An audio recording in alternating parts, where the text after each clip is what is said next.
सबसे पहली चीज पढ़ने जा रहे हैं कि जी केस स्ट्रक्चर्स क्या होते हैं। देखें, case structure, switch case structure जो है ये कोई भी प्रोग्रामिंग लैंग्वेज होती है, उसके अंदर डिसीजन स्ट्रक्चर्स होते हैं। ठीक है जी। डिसीजन स्ट्रक्चर्स का क्या काम होता है कि जी ये आपको हेल्प आउट करते हैं कि अगर आप एक प्रोग्रामर हैं और आपके प्रोग्राम में एक ऐसी कंडीशन है या आप एक रियल वर्ल्ड के सिनेरियो को अपने प्रोग्राम के अंदर जो है वो समझ लें कि उसके उसको सॉल्व करना चाह रहे हैं अपने प्रोग्राम के थ्रू, और उस रियल वर्ल्ड के सिनेरियो में कुछ डिसीजंस हैं जो आपने लेने हैं। कुछ ऐसी इफ एंड एल्स की कंडीशंस हैं, जो कुछ ऐसे चेक्स हैं जो कि आपने लगाने हैं। अगर वो आप नहीं लगाएँगे तो वो रियल वर्ल्ड का सिनेरियो या वो प्रॉब्लम जो है वो सॉल्व नहीं हो पाएगा। उस प्रॉब्लम की प्राइमरी रिक्वायरमेंट है। ठीक है? तो उसके अंदर क्या है कि आपने ऐसे डिसीजन स्ट्रक्चर्स को यूज़ करना है कि जिनसे वो डिसीजन लिए जा सकें, ठीक है? तो अब हमने इफ देन एल्स तो पढ़ लिया था कि भाई इफ देन एल्स के थ्रू भी हम डिसीजन ले सकते हैं, अपने प्रोग्राम को इतना इंटेलिजेंट बना सकते हैं कि वो उसके अंदर ये सलाहियत पैदा हो जाए कि जिस तरीके से इंसान डिसीजन लेता है, ऐसे हमारा प्रोग्राम भी डिसीजन लेना शुरू हो जाए। तो उसी तरह के डिसीजन स्ट्रक्चर्स या उससे मिलते-जुलते एक टाइप और भी है डिसीजन कि जिनको प्रोग्रामिंग लैंग्वेजेस में यूज़ किया जाता है डिसीजंस लेने के लिए। उसका नाम होता है स्विच केस, उसको कहते हैं स्विच केस। क्या कहते हैं? Switch case structure. Switch case structure जो है, वो भी it's a type of a decision structure कि जिसके अंदर हमें क्या होता है कि हमको एक चॉइस लेनी पड़ती है और एक चॉइस के ऊपर ही हम ये डिसाइड करते हैं कि हमने किस डायरेक्शन में जाना है। क्या हमने साउथ में जाना है, नॉर्थ में जाना है, वेस्ट में जाना है, ईस्ट में जाना है, लेकिन हमारे पास चॉइस एक ही होती है। ठीक है? तो सिंगल चॉइस होगी इसके अंदर, केस स्ट्रक्चर के अंदर, और उस चॉइस के ऊपर हमने डिसीजन लेना होगा, हमसे पूछा जाएगा। ये इसी तरीके से कि जब आप एक फर्ज़ करें एक लेट्स से एक फंक्शन में जा रहे हैं और आपके पास एक गेटकीपर खड़ा होता है। जैसे ही आप कंसर्ट या फंक्शन वाले स्टेडियम में पहुँचते हैं या फर्ज़ करें किसी हॉल में जा रहे हैं इस फंक्शन के, तो वहाँ पर एक चौकीदार खड़ा हुआ होगा गार्ड, वो आपसे पूछेगा क्या आपके पास इस फंक्शन का टिकट है? तो आप उसको टिकट दिखाएँगे तो वो आपको जाने देगा अंदर। अदरवाइज़ वो आपको जाने नहीं देगा। वो बोलेगा नहीं भाई आपके पास ये टिकट ही नहीं है, इसको तो आप नहीं जा सकते। तो वहाँ पे जो चौकीदार है, वो एक तरीके का स्विच केस स्ट्रक्चर है। वो एक स्विच केस स्ट्रक्चर का काम कर रहा है कि जो ये कर रहा है कि अगर तो आपके पास टिकट मौजूद है तो वो आपको अंदर आने देगा। अदरवाइज़ वो आपको अंदर नहीं आने देगा, बोलेगा भाई आप बाहर चले जाएँ।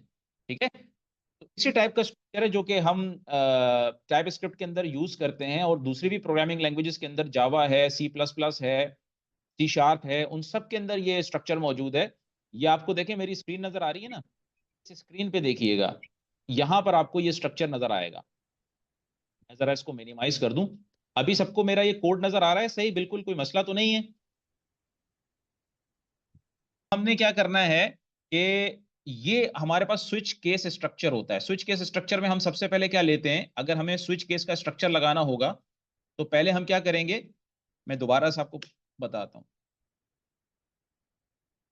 फ़र्ज़ करें आपने करना क्या है कि आपने ये एक आपको एक सिनेरियो दिया गया है कि अगर फ़र्ज़ करें एक चॉइस है, एक वेरिएबल है उसका नाम है चॉइस, लेट चॉइस, और ये नंबर वेरिएबल है और इसकी वैल्यू 1 है।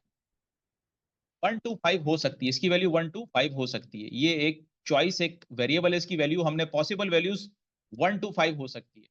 या तो इसमें वैल्यू 1 होगी या 2 होगी या 3 होगी या 4 होगी या 5 होगी, ठीक है? तो जो भी चॉइस की वैल्यू होगी, उसके ऊपर आपने कुछ डिसीजन लेना है, कि अगर तो उसकी चॉइस 1 है, तो उसने इस वाली डायरेक्शन में जाना है, और अगर उसकी वैल्यू 2 है, तो उसने वेस्ट में जाना है, अगर उसकी वैल्यू 3 है, तो इसने ईस्ट में जाना है, और इसकी वैल्यू अगर 5 है, तो इसने नॉर्थ में जाना है। या किस आर्म के अंदर जाना है, किस ब्लॉक के अंदर जाना है, ठीक है? तो डिपेंडिंग ऑन द चॉइस आप एक ब्लॉक डिसाइड करेंगे स्विच केस स्ट्रक्चर के थ्रू। है, हमने करना ये है कि यहाँ पर हम लगाते हैं स्विच, और उसके अंदर हम ये लेंगे चॉइस का वेरिएबल। और हर स्विच केस के अंदर जब भी हम स्विच केस को इस्तेमाल करेंगे, यानी स्विच के डिसीजन स्ट्रक्चर को इस्तेमाल करेंगे, तो याद रखिएगा उसका एक स्टार्टिंग ब्रेस होगा, यानी कि करली ब्रेसेस से हम उसको स्टार्ट करेंगे। स्टार्ट करली ब्रेस होगा एक, ठीक है, और एक उसका एंडिंग करली ब्रेस होगा, ठीक है।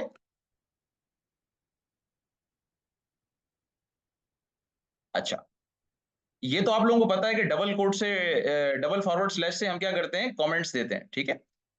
तो ये कमेंट से सिंपली इसको, ये जो हमारा टाइपस्क्रिप्ट प्रोग्राम है ये इसको इग्नोर कर देगा। अच्छा, अब ये हमारा हो गया स्टार्ट करली ब्रेस और ये हो गया एंड करली ब्रेस, और यहां से हमने स्विच स्टार्ट किया और स्विच के अंदर हमने दो पैरेंथेसिस दिए और उसके अंदर हमने किस वेरिएबल को रीड किया, चॉइस को रीड किया। ठीक है, अच्छा अब हमारे पास क्या है, अब हमने इसके केस बनाने, अब हमने इसके क्या बनाने, केस बनाने। फर्स्ट करें, इस वक्त इनिशियली जो मैंने वैल्यू ली है चॉइस की वो ली है 1। ठीक है, मैंने वैल्यू ली 1। अब मैंने केस बनाया, केस मैं लिखूंगा यहां पर स्मॉल में, केस अगर तो वैल्यू 1 हो तो ये क्या प्रिंट करेगा, console dot log I am in block 1। फर्ज करें आप एक नॉर्थ नाज़िमाबाद में रहते हैं, या फर्ज करें गुलिस्तान जौहर में, या कहीं आप ऐसी सोसाइटी में रहते हैं जहां पर मल्टीपल ब्लॉक्स हैं। तो अगर 1 का केस है तो वो यानी कि अगर चॉइस में वैल्यू 1 होगी तो पहला केस एग्जीक्यूट होगा, और उसका नाम क्या है, हमने वहां पे मैसेज क्या प्रिंट कराएंगे जी, कि आई एम इन ब्लॉक 1। ठीक है, अब फर्ज करें कि हमारे पास दूसरा केस आया, केस 2। अगर मेरे पास चॉइस के अंदर वैल्यू 2 होगी तो मैं क्या प्रिंट कराऊंगा, आई एम इन ब्लॉक 2। ठीक है, ये मैं प्रिंट कराऊंगा। ठीक है, कंसोल डॉट लॉग ये मैं प्रिंट कराऊंगा। फिर मैं एक तीसरा केस लेता हूं कि जी अगर मेरे पास वैल्यू केस की 3 होगी तो मैं प्रिंट कराऊंगा क्या, console dot log I am in block 3। ठीक है, तो ये मैंने 3 केसेस लिए हैं, 3 पॉसिबल वैल्यूज लिए हैं मैंने, क्योंकि 5 आपसे कही थी कि मैं 1 to 5 बनाऊंगा, तो मैं चले 2 केस और बना देता हूं। केस 5,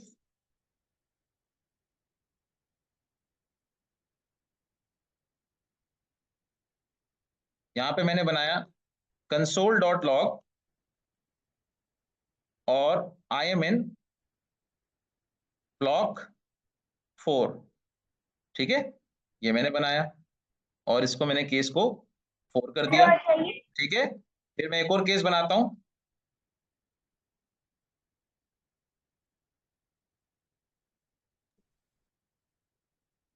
ये मेरा लास्ट केस है।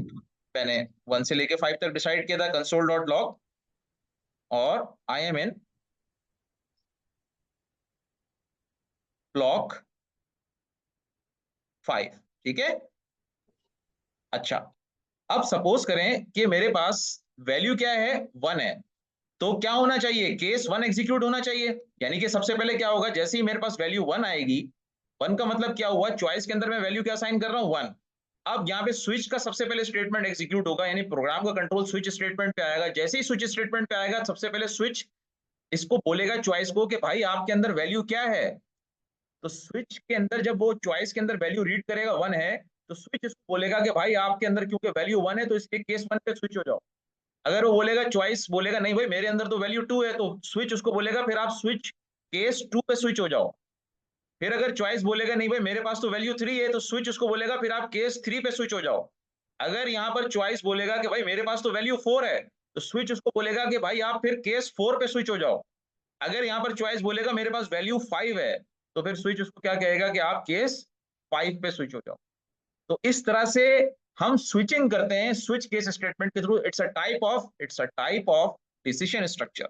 ये भी एक टाइप का डिसीजन स्ट्रक्चर है, क्योंकि यहां पर आप चॉइस ले रहे हैं ना, यहां पर आप चूज कर रहे हैं कि यहाँ पे स्विच चूज कर रहे हैं कि उसने कहां भेजना है कंट्रोल को। केस 1 में भेजेगा अगर वैल्यू 1 होगी, केस 2 में भेजेगा अगर वैल्यू 2 होगी, केस 3 में भेजेगा अगर वैल्यू 3 होगी, केस 4 में भेजेगा अगर वैल्यू 4 होगी, और केस 5 में भेजेगा अगर वैल्यू 5 होगी।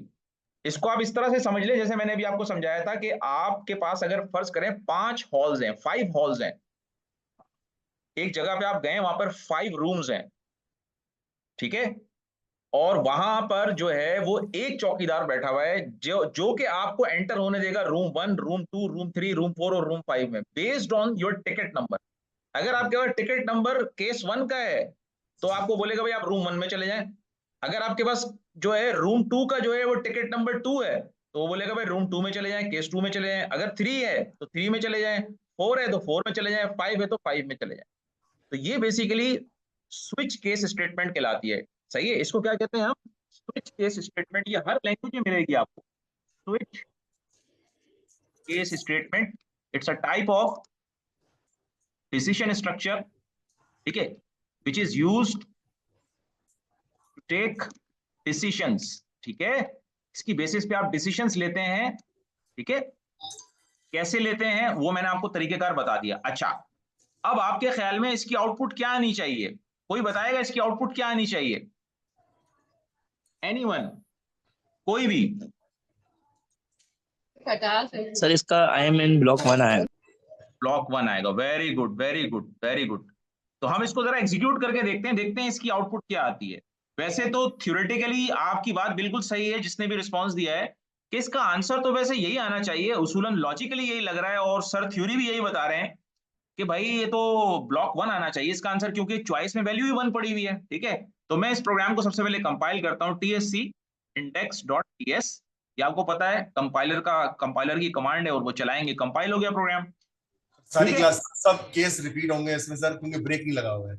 index.js, अब आपने क्या किया, असल में हमने यहाँ x लगा, node index.js, तो क्या हुआ कि जब मैंने node index.js चलाया तो उसने तो सारे ब्लॉक्स प्रिंट कर दिए, मेरे सारे केसेस प्रिंट कर दिए, केस 1 भी प्रिंट कर दिया, केस 2 भी प्रिंट कर दिया, केस 3 भी प्रिंट कर दिया, केस 5 भी प्रिंट कर दिया उसने, तो 1 2 3। तो फिर ये तो मेरी फिर इसका मतलब थ्योरी गलत हो गई, कि जो मैं आपको समझा रहा था कि भाई ये तो चॉइस, जो स्विच केस में क्या होता है कि जो भी चॉइस में वैल्यू आएगी उसके मुताबिक वो उसको स्विच करेगा, बिल्कुल इसने ऐसे ही किया है, इसने स्विच किया है।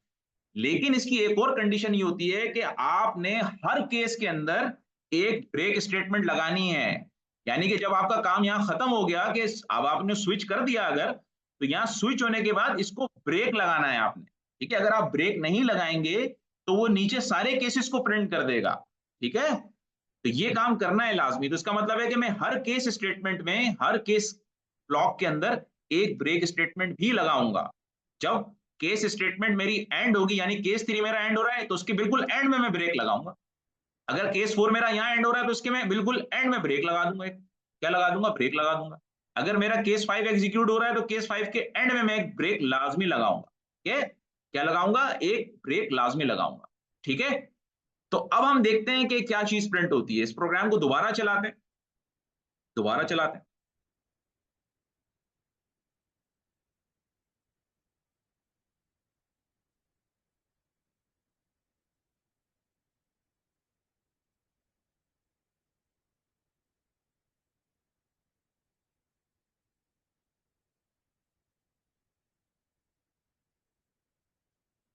ठीक है, प्रोग्राम मेरा कंपाइल हो गया, नोड index.js।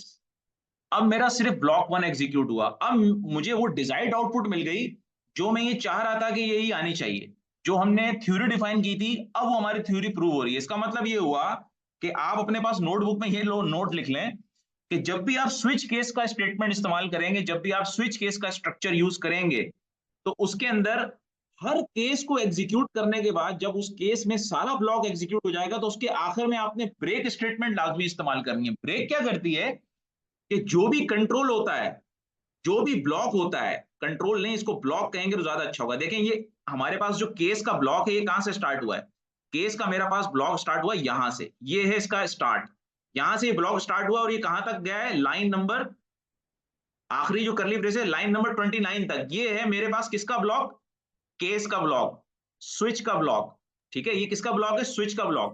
तो जब मैं ब्रेक करूंगा, जब मैं ब्रेक की स्टेटमेंट लगाता हूं, तो ब्रेक की स्टेटमेंट क्या करती है कि जैसे ही ब्रेक की स्टेटमेंट एग्जीक्यूट होती है तो वो जो भी एनक्लोजिंग ब्लॉक होता है उससे कंट्रोल को बाहर ट्रांसफर कर देती है, ठीक है, बाहर फेंक देती है कंट्रोल को।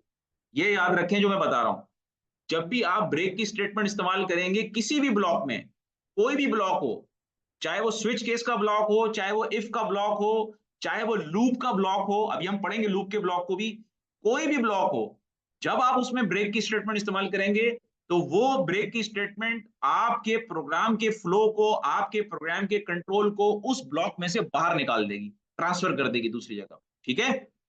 तो हमने भी यहां पर यह किया कि जब हमें पता चला कि भाई स्विच केस के अंदर तो क्या होता है कि अगर आपने किसी भी केस के अंदर अगर आपने ब्रेक की स्टेटमेंट नहीं लगाई तो प्रोग्राम सबसे पहले उस केस को एग्जीक्यूट करेगा और उसके बाद सारी नीचे स्टेटमेंट्स को एग्जीक्यूट करना शुरू कर देगा जब तक कि उसको ब्रेक की स्टेटमेंट ना मिले, ठीक है।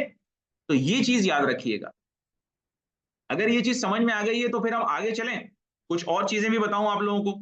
स्विच केस के बाद हम, जैसे हमारे पास इफ देन एल्स में क्या होता है, एल्स होता है ना, पहले हम इफ लगाते हैं, हम कहते हैं जी इफ अगर हो जाए तो ये एग्जीक्यूट करो, अगर इफ ना हो तो फिर एल्स ये एग्जीक्यूट करो। तो इसी तरीके से हमारे पास स्विच केस के अंदर भी एक स्टेटमेंट होती है, उसको कहते हैं, एक और ब्लॉक होता है। जैसे ये हमारे पास केस के ब्लॉक्स है ना, केस के ब्लॉक्स तो हम कई बना सकते हैं, एन नंबर ऑफ ब्लॉक्स बना सकते हैं, case 1, case 2, case 3, case 4, case 5, और पूरे लेके 100, 1000, 1000, 2000 जितने चाहे आप बना सकते हैं केसेस। लेकिन अगर फर्ज करें कोई केस भी ट्रू ना हो, यानी इसमें चॉइस में एक ऐसी वैल्यू आ जाए, लेट्स से मेरे पास चॉइस में मैंने वैल्यू दे दी 6, अब आप बोलेंगे सर यहाँ पे आपने 5 केसेस तक तो हैंडल किए हुए हैं, लेकिन छठा केस तो हैंडल ही नहीं किया हुआ। या तो आप ये करेंगे यहाँ पे छठा केस बनाए, या फिर इसकी एक ऑल्टरनेट कंडीशन दें कि अगर इनमें से ऊपर 1 से लेके 5 तक कोई भी केस एग्जीक्यूट ना हो, तो फिर एक एल्स का ब्लॉक, जस्ट लाइक अ एल्स ब्लॉक, एक ब्लॉक एग्जीक्यूट हो जाए कि भाई इसमें से कोई भी चॉइस आपकी करेक्ट नहीं है, जो भी आपने इनपुट दिए, आपको इन 5 केसेस में से ही, इन 5 रूम्स में से ही कोई ना कोई चीज डिसाइड करनी है। ठीक है, तो यहां पर अगर मैं, अगर इफ देन एल्स इसको कंपेयर करूं, तो यहां पर हमारे पास स्विच केस स्टेटमेंट के अंदर एक चीज होती है, इसको कहते हैं हम डिफॉल्ट ब्लॉक। डिफॉल्ट ब्लॉक क्या होगा, ये वो ब्लॉक होगा जो अगर ऊपर के तमाम केसेस फेल हो जाएं, कोई भी चॉइस पे पूरा ना उतरे, तो फिर डिफॉल्ट ब्लॉक एग्जीक्यूट होगा। डिफॉल्ट ब्लॉक में हम लिखेंगे कि you have entered wrong choice,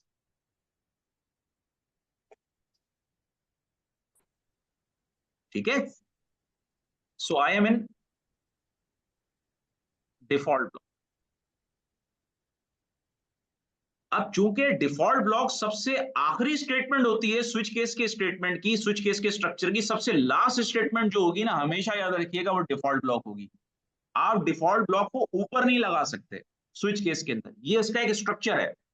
ठीक है, तो डिफॉल्ट ब्लॉक जो होगा वो हमेशा लास्ट में लगेगा। जब सारी चॉइसेस आप डिफाइन कर देंगे, जब सारे केसेस आप डिफाइन कर देंगे, तो सबसे लास्ट में आपने डिफॉल्ट ब्लॉक लगाना है। ठीक है, अब आपने लगाया डिफॉल्ट ब्लॉक, ठीक है, अब मैंने ऊपर चॉइस क्या दे दी है, इस वक्त चॉइस मैंने 6 दे दी है, और 6 जो चॉइस है वो इन तमाम केसेस पे पूरी नहीं उतर रही, ना वो केस 1 पे पूरा उतर रही है, ना केस 2 को फॉलो कर रही है, ना केस 3 को फॉलो कर रही है। वो हमने टिकट ही छठे नंबर के कमरे का दिया है, तो जो छठे नंबर का कमरा या रूम नंबर 6 है ही नहीं उस बिल्डिंग में, तो फिर क्या होगी, you have entered wrong choice execute होगी। हम इस प्रोग्राम को चला के देखते हैं और देखते हैं क्या इसका रिजल्ट आता है।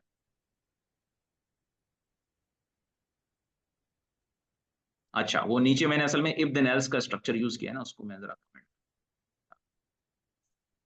ठीक है जी। अब देखते हैं जी क्या आता है।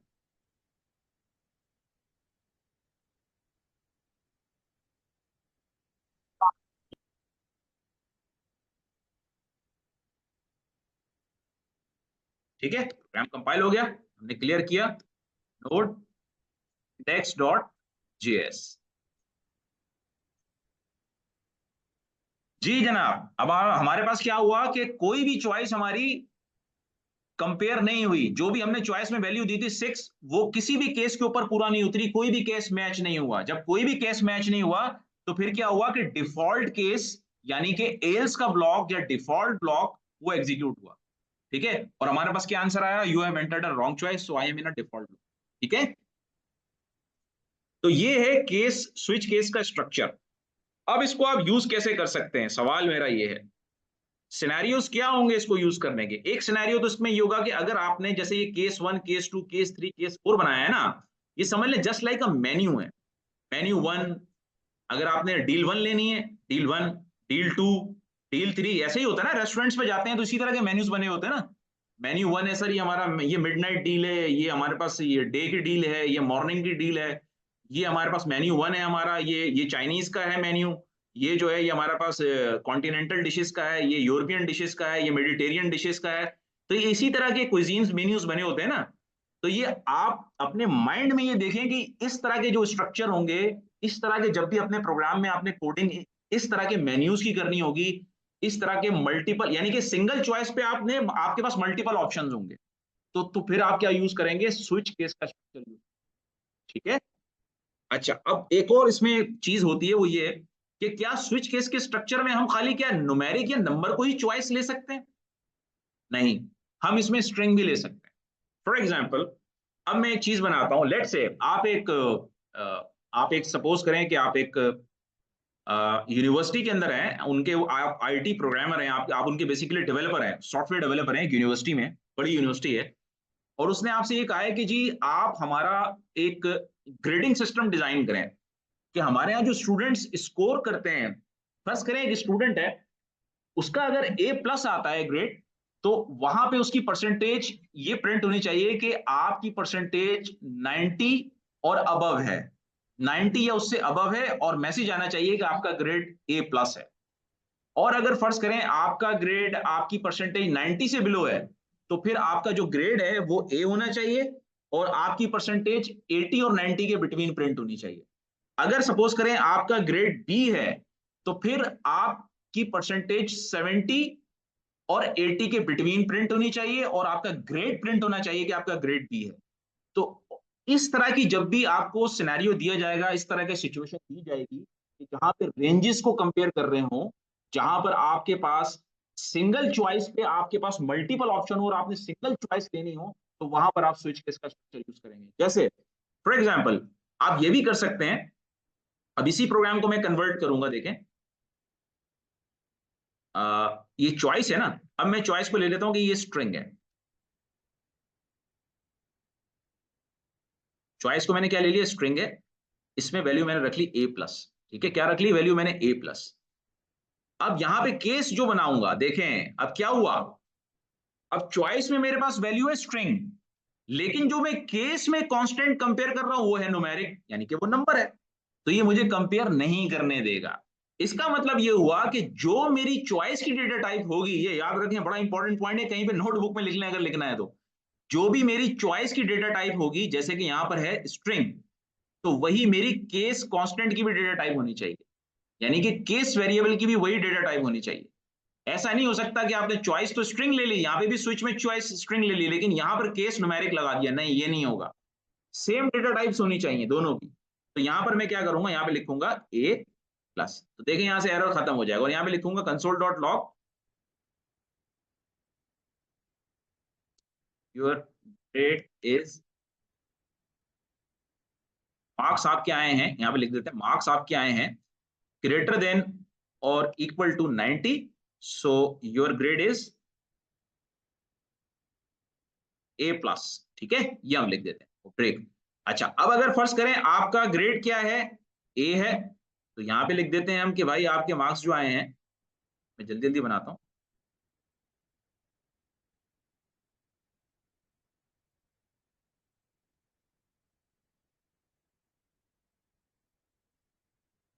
ठीक है, आपके मार्क्स क्या आए हैं, ग्रेटर देन और इक्वल टू 80 हैं, तो आप जो है योर ग्रेड इज A, ठीक है, ग्रेटर देन और इक्वल टू 80 हैं एंड लेस देन 90 हैं, ठीक है, सो योर ग्रेड इज A। तो सिमिलरली यहाँ पे मैं देखें, यहाँ पे भी आप दे रहा, आप देखें वो ऊपर जो दो जो थे वो तो चॉइस के साथ मैच हो गए, यानी यहाँ पे चॉइस में क्योंकि स्ट्रिंग वेरिएबल लिया हुआ है, उसकी डेटा टाइप स्ट्रिंग है, तो ये वाले केस पे भी एरर नहीं दे रहा और इस केस पे भी एरर नहीं दे रहा। किस केस पे एरर दे रहा, जहां पे मैंने नंबर डेटा टाइप में कांस्टेंट लिखा हुआ अभी तक, तो इसको भी मैं खत्म करूंगा, इसको लिखूंगा कि ये B है, ठीक है, और इस तरह से मैं इसको प्रिंट कर दूंगा, ठीक है, योर मार्क्स ग्रेटर देन और इक्वल टू 70 है एंड लेस देन 80 है, सो योर ग्रेड इज B। अच्छा, अब इसी तरीके से इसको मैं बना लूंगा, क्या बना लूंगा, केस C, ठीक है, आपके मार्क्स जो हैं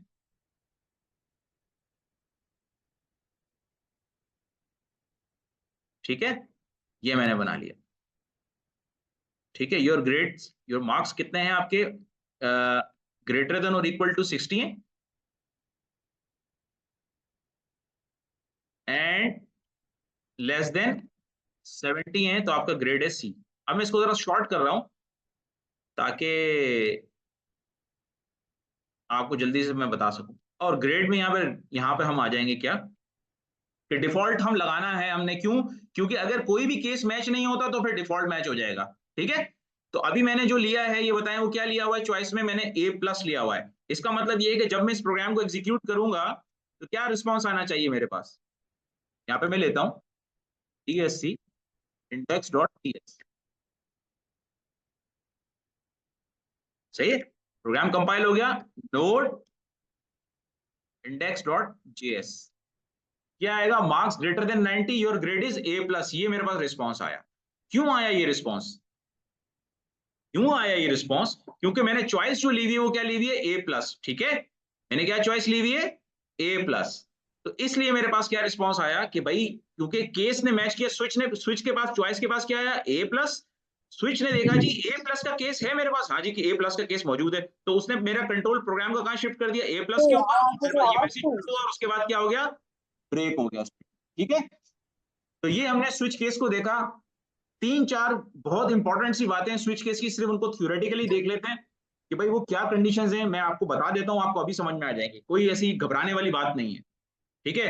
अच्छा, इसके अंदर आप मल्टीपल आप स्टेटमेंट्स भी लिख सकते हैं, कंसोल डॉट, मल्टीपल भी लिख सकते हैं, आई एम इन केस A+। अच्छा, और दूसरा ये भी काम कर सकते हैं कि इसके अंदर भी आप ब्लॉक बना सकते हैं, इसको करली ब्रेसेस में भी लिख सकते हैं, यानी कि आप अगर इसको एक ब्लॉक बनाना चाहें तो ये भी आप बना सकते हैं इसको, यानी कि केस टू केस भी ब्लॉक आप बना सकते हैं, यानी इस तरह का ब्लॉक, ठीक है। इसको थोड़ा सा इंडेंट कर लेते हैं प्रोग्राम को ताकि इसकी रीडेबिलिटी अच्छी हो जाए। इस तरह का भी बना सकते हैं आप ब्लॉक, ठीक है। इसी तरह इसमें भी आप ये ब्लॉक बना सकते हैं, कोई मसला नहीं है, सेम बिहेवियर होगा, ठीक है। इसको इस तरह से भी करके देखिएगा, मुख्तलिफ ऑप्शंस को ट्राई कीजिएगा इसमें, ठीक है। तो मैंने ये बनाया, मैं आपको चला के भी दिखाता हूँ इसको। अब मैं ले लेता हूँ कि जी, अच्छा चले अभी A+ को ही लेते हैं पहले, चले पहले A+ से चलाते हैं।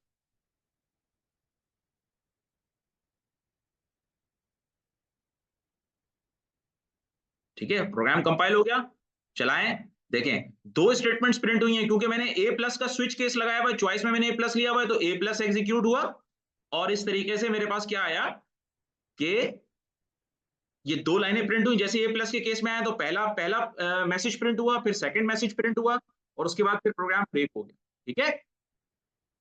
तो ये चीजें आपको समझ आई? कोई क्वेश्चन हो तो मेरे से पूछ लें, फिर हम आगे लूपिंग स्ट्रक्चर पे जा रहे हैं।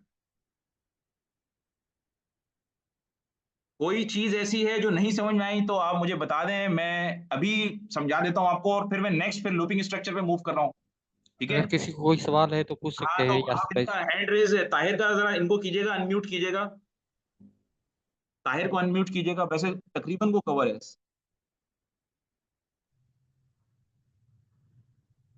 देखें, इफ एल्स का सेम फंक्शन नहीं है भाईजान, नहीं नहीं नहीं नहीं नहीं, देखें ये जो स्विच केस है ना, ये आपका मैच करता है किससे? ये मैच करता है, मैं आपको बताता हूं, ये मैच करता है इफ से, और एक और स्ट्रक्चर होता है हमारे पास इफ के अंदर, इफ एल्स इफ। असर भाई थोड़ा सा जूम कर लीजिएगा। मैं कर लेता हूं जूम, सॉरी।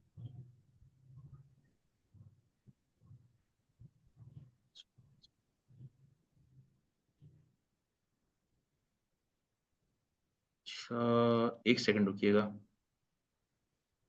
यहाँ पे जूम का ऑप्शन, सर कंट्रोल+ कर दें, हो जाएगा। अच्छा, थैंक यू, ठीक है, कंट्रोल+ किया मैंने, हो गया। था ये इतना जूम या अभी और करने की जरूरत है?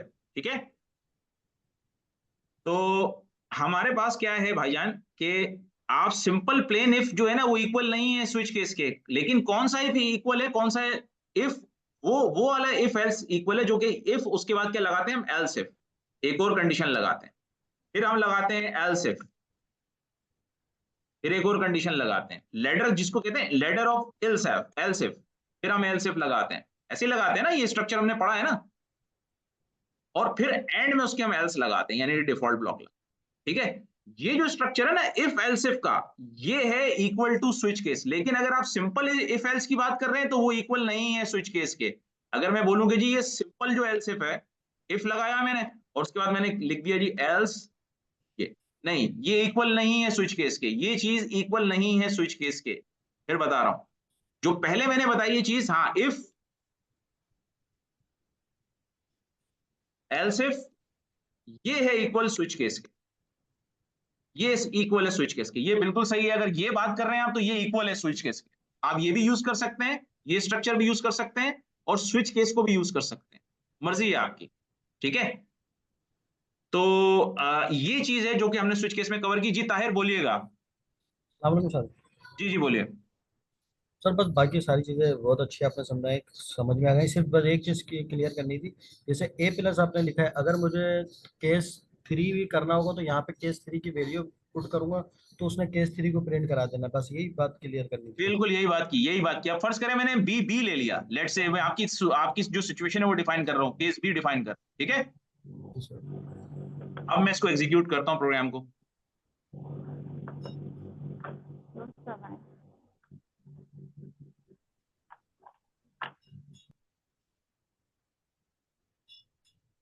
सॉरी, वो नीचे असल में इफ का ब्लॉक बना हुआ है ना, वो इसलिए है।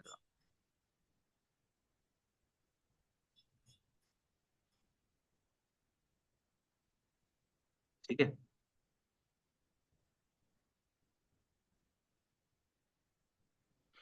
ठीक है जी, ये हमारा हो गया। और इसके बाद हमने इसको प्रिंट कर दिया। देखें हमारे पास थर्ड केस प्रिंट हुआ है ताहिर, देखें आप। जी सर, जी सही बिल्कुल है, क्लियर तो है, ये क्लियर है आपको सर। समझ आ गया। ठीक है, ठीक है सर। दो तीन मोटी मोटी बातें हैं, दो तीन मोटी मोटी बातें हैं जो कि मैं आपको थ्योरेटिकली बता देता हूँ। उसमें आपको कोई ज्यादा बहुत ज्यादा इसमें टेंशन लेने की जरूरत नहीं है। मेरे सामने आपकी स्क्रीन यहाँ पे देखिए, मेरे को आपको ये पॉइंट्स नजर आ रहे हैं।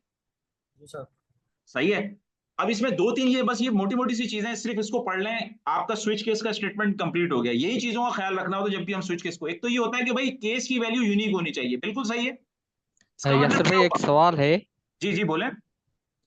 ये जो है ना अबीरा है, उन्होंने सवाल किया है कि इसमें जो है नंबर भी जो है वो ले सकते हैं बिल्कुल ले स्विच में। सकते हैं। मेरा ख्याल है मैडम अबीरा ने ना लेट ज्वाइन किया है, वैसे हमने पहले एग्जाम्पल नंबर की दी थी मैडम, नंबर भी ले सकते हैं, बिल्कुल ले सकते हैं, क्यों नहीं ले सकते।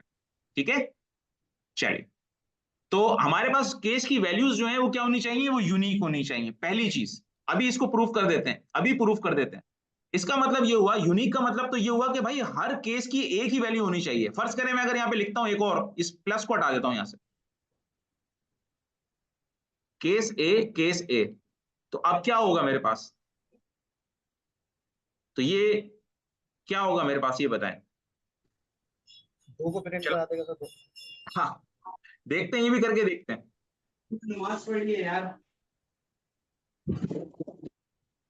क्या हुआ भाईजान, ये पहला ही केस नहीं प्रिंट कराया, इसने पहला केस प्रिंट करा दिया, लेकिन इसने क्या किया, इसने ये किया क्योंकि क्योंकि आपने ब्रेक स्टेटमेंट लगाई हुई है, इसलिए जो है वो ब्रेक हो गया। ठीक है, यानी कि पहले ही स्टेटमेंट के बाद वो ब्रेक हो गया। अगर फर्ज करें मैं ये ब्रेक स्टेटमेंट नहीं लगाता, ये वाली ब्रेक स्टेटमेंट में कमेंट आउट कर देता हूं, अब क्या होगा। अब इसका मतलब क्या है कि दो चॉइसेस एग्जीक्यूट होंगी। जी भाईजान, ये लॉजिकल सेंस ही खराब हो गई हमारी। ठीक है, इंडेक्स डॉट टीएस,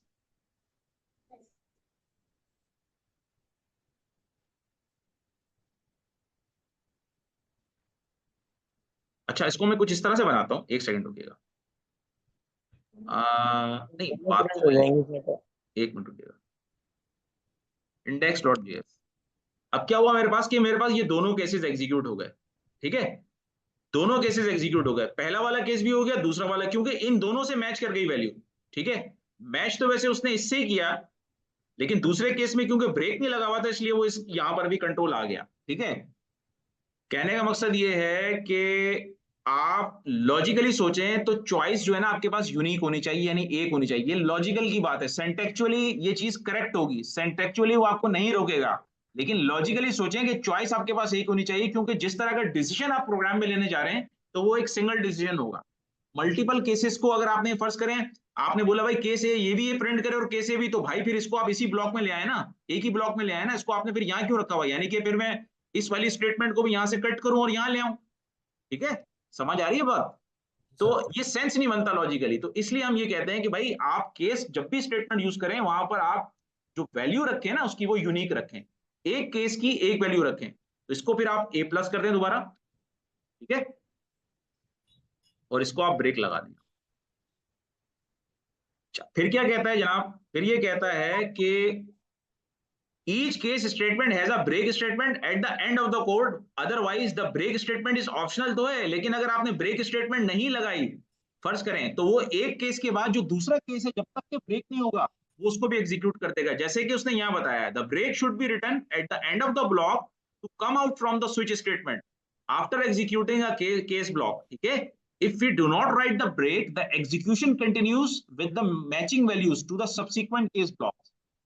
आपने ब्रेक स्टेटमेंट लाजमी लगानी है, अदरवाइज क्या होगा, अगर मैं ब्रेक स्टेटमेंट नहीं लगाऊंगा, जैसे मैं यहाँ कर भी सकता, अभी मैंने किया भी है, तो क्या होगा, तो ये होगा कि अगर मैं फर्ज करें यहाँ पे a प्लस भी दूंगा ना, तो a वाला कोड भी एग्जीक्यूट हो जाएगा। ठीक है, तो क्या होगा, a वाला कोड भी एग्जीक्यूट हो जाएगा। क्यों हो जाएगा, क्योंकि उसको a प्लस तो मिल गया, वो यहाँ इसने इसको प्रिंट कर दिया। उसके बाद क्या होगा कि वो दूसरे केस के अंदर भी खुद ही ऑटोमेटिकली जो है ना वो n हो जाएगा। ठीक है, और उसको जब तक ब्रेक स्टेटमेंट नहीं मिलेगी वो अपने कंट्रोल को ब्लॉक से, स्विच के ब्लॉक से बाहर नहीं निकालेगा। तो इसलिए हर केस के अंदर आपने क्या करना है कि जब आप उसका काम उस ब्लॉक का खत्म कर लें तो एंड में आपने क्या करना है, ब्रेक स्टेटमेंट लगानी है लाजमी। ठीक है, अच्छा जी, डिफॉल्ट के लिए क्या कह रहे थे, default block should be written at the end of the switch statement, it executes when there are no case will be matched. ठीक है, तो डिफॉल्ट ब्लॉक को आपने स्विच के एंड में लगाना है। ठीक है, हम क्या स्विच के शुरू में लगा सकते हैं, करके देखें, ये भी करके देखते हैं। इसको मैंने यहां से कट किया, स्विच के मैंने एंड में लगा दिया, यहाँ सॉरी शुरू में लगा दिया, जबकि वो क्या कह रहा है, मुझे थ्योरी क्या कह रही है, थ्योरी कह रही है कि भाई इसको आप एंड में लगाओ।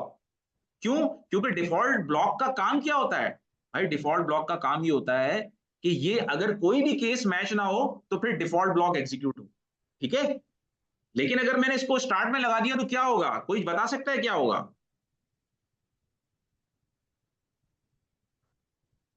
चलें जनाब करके देखते हैं। हम आए डिफॉल्ट को देखते हैं क्या होता है, देखते हैं। मैंने क्या किया, TSC index.ts और node index.js, ये क्या हो गया, ये क्या हो गया भाई, हमारी एक्सपेक्टेशन तो ये थी कि डिफॉल्ट ब्लॉक एग्जीक्यूट होगा, यही थी ना हमारी एक्सपेक्टेशन। लेकिन देखो स्विच ने क्या किया, स्विच ने देखा क्योंकि मेरे पास चॉइस वैलिड है, क्योंकि मेरे पास चॉइस वैलिड है, तो वो डायरेक्ट उसने स्विच कहां पे कराया, कंट्रोल को स्विच कराया डायरेक्ट केस के ऊपर, जो भी मैचिंग केस था, इसलिए डिफॉल्ट ब्लॉक एग्जीक्यूट नहीं हुआ। अच्छा, अब मैं यहाँ पे चॉइस ही बिगाड़ देता हूँ। फर्स्ट करें मैंने यहाँ पे कोई भी केस डी का डिफाइन नहीं किया हुआ ना, मैंने डी ले ली, अब तो कोई चॉइस ऐसी नहीं है ना जो किसी केस से मैच कर रही हो। अब क्या होता है, अब जरा देखते हैं क्या होता है, क्या होगा, डिफॉल्ट आएगा। हाँ बिल्कुल सही। अब क्या होगा, डिफॉल्ट एग्जीक्यूट हो जाए। अब देखें, अभी देखें ना क्या होगा देखें तो TSC index.ts node index.js, जी जनाब क्या हुआ, कोई बताएगा क्या हुआ, ये क्या हो गया, ये तो डिफॉल्ट भी एग्जीक्यूट हो गया, उसके बाद a प्लस भी एग्जीक्यूट हो गया। क्यों भाई, क्योंकि सर उससे पहला केस जो है चला दिया सर उसने। जी उसने ये देखा कि डी पे तो कोई चॉइस है ही नहीं, डी पे तो कोई चॉइस है ही नहीं, तो उसने क्या किया, डिफॉल्ट ब्लॉक के ऊपर गया, उसको एग्जीक्यूट कर दिया। लेकिन डिफॉल्ट ब्लॉक के बाद उसको क्या मिला, एक और ब्लॉक मिला, क्योंकि यहाँ पे मैंने डिफॉल्ट के बाद यहाँ पे क्या नहीं लगाया हुआ, यहाँ पे मैंने ब्रेक नहीं लगाया हुआ। जी जी जी जी जी, जब मैंने ब्रेक ही नहीं लगाया हुआ तो वो क्या करेगा, ये केस स्टेटमेंट क्या करता है, वो नेक्स्ट केस के अंदर इन हो जाता है और उसको प्रिंट करना शुरू कर देता है, जब तक कि उसको ब्रेक ना मिले। अगर मैं यहां से भी ब्रेक हटा दूंगा ना, तो ये ए को भी एग्जीक्यूट कर देगा, और यहां से भी ब्रेक हटा दूंगा तो वो बी को भी एग्जीक्यूट कर देगा, जब तक कि इसको ब्रेक नहीं मिलेगा। हाँ, अगर मैं यहाँ डिफॉल्ट के बाद ब्रेक लगा दूं तो अब ये क्या करेगा कि जैसे ही उसको ब्रेक मिलेगा, ये इस ब्लॉक से, स्विच के ब्लॉक से कंट्रोल को बाहर शिफ्ट कर देगा। यानी कि अब अगर मैं इस प्रोग्राम को चलाता हूं,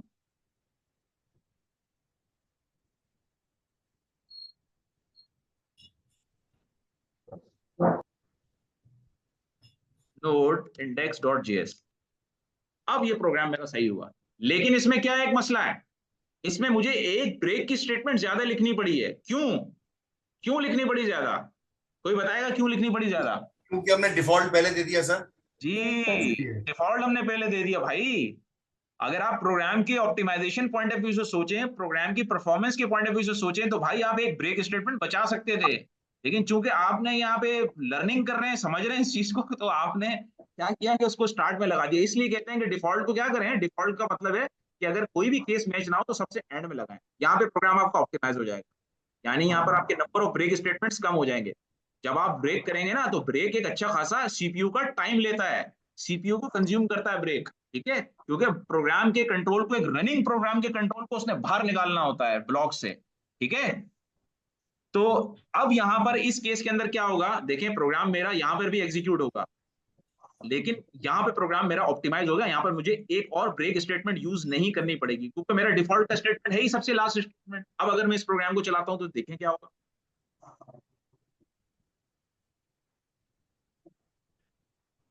सेम आउटपुट आई, लेकिन fewer number of break statements के साथ। तो this program is more optimised than the previous one, ठीक है।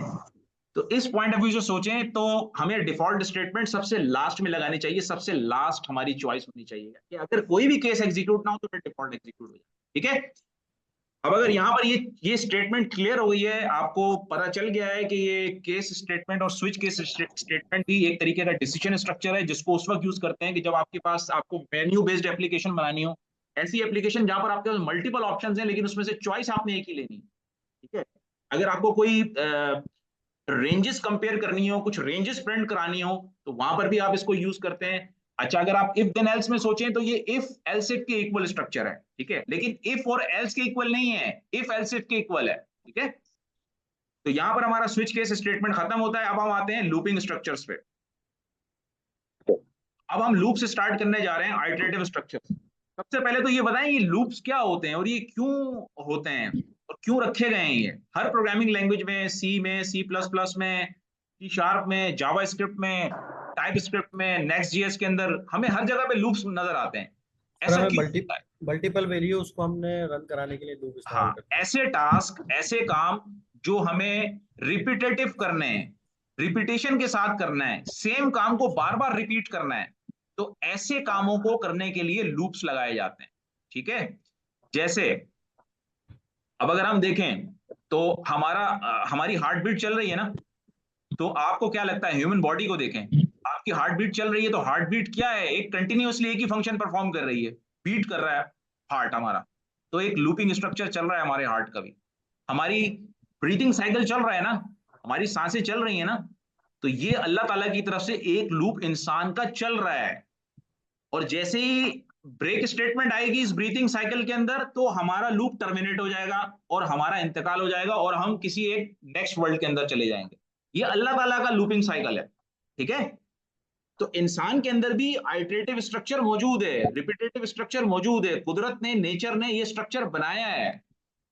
उसका हार्ट का स्ट्रक्चर देखें, उसके दूसरे फंक्शंस देखें, हर चीज एक लूपिंग स्ट्रक्चर के साथ एक रिपीटेटिव काम कर रही है। सूरज का एक लूपिंग स्ट्रक्चर चल रहा है, चांद का एक लूपिंग स्ट्रक्चर चल रहा है। सूरज ने निकलना है सुबह, शाम में एक डायरेक्शन में उसने गुरूब होना है, ये उसका एक आइटरेटिव टास्क है, ये उसका एक रिपीटेटिव टास्क है जो वो किए चला जा रहा है। ये प्रोग्राम उसको किसने दिया हुआ है, ये अल्लाह ताला ने दिया हुआ है ना प्रोग्राम। अब हम ह्यूमन वर्ल्ड में आ जाते हैं। ये तो हमने एक बात कर ली, एक नेचुरल वर्ल्ड की बात कर ली, नेचर की बात की। अब हम जरा एक ह्यूमन वर्ल्ड की बात करते हैं। तो जब इंसानों ने प्रोग्रामिंग लैंग्वेज बनाई, जब इंसानों ने मशीन को इंसानों जैसा बनाने की कोशिश की, तो उसने इंसानों के उन फंक्शंस को उस मशीन के अंदर बनाया कि जो एक इंसान परफॉर्म करता है। मिसाल के तौर पे एक इंसान डिसीजन लेता है अपनी जिंदगी में, अपनी नॉर्मल लाइफ में डिसीजन लेता है। जब वो काम कर रहा होता है ऑफिस के अंदर, वहां पे भी डिसीजन लेने होते हैं, उसने वो लेता है। तो उसने इफ देन एल्स का स्ट्रक्चर बनाया, उसने स्विच केस का स्ट्रक्चर बनाया। उसने बोला कि जी इंसान रिपीटेटिव टास्क परफॉर्म करता है, उसके अंदर कैसी ऐसी चीजें होती हैं जो आइटरेटिव, अब जैसे हम डेली 5 टाइम नमाज पढ़ते हैं, ये एक रिपीटेटिव टास्क है हमारा। हम जी एक टाइम पर हमें भूख लगती है, हम खाना खाते हैं, ये हमारा रिपीटेटिव टास्क है।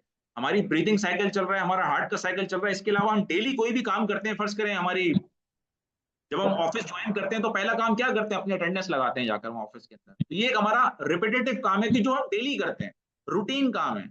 तो ऐसे वो काम जो हम डेली करते हैं, रूटीन में कर रहे होते हैं, रिपीटेटिवली कर रहे होते हैं, दोज स्ट्रक्चर और those works are called what, loops. उनको लूप्स कहा जाता है। अब ये लूप्स जो हैं वो 2 टाइप के होते हैं। कोई भी प्रोग्रामिंग लैंग्वेज हो, कोई भी लैंग्वेज हो, वो दो टाइप के लूपिंग स्ट्रक्चर आपको ऑफर करेगी।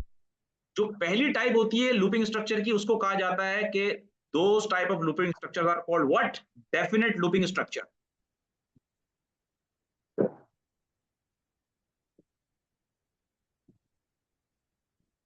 उनको हम क्या कहते हैं? डेफिनेट लूपिंग स्ट्रक्चर कहते हैं। पहली टाइप के जो लूपिंग स्ट्रक्चर होते हैं वो क्या कहलाते हैं? Types of looping structures.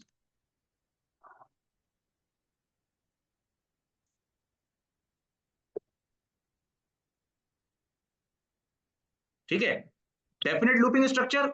And second type of looping structure are called what? Indefinite looping structure.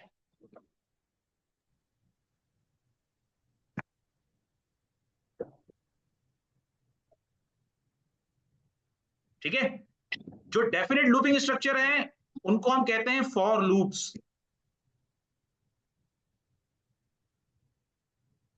जो इनडेफिनेट लूपिंग स्ट्रक्चर है उनको कहते हैं while loops and do while loops.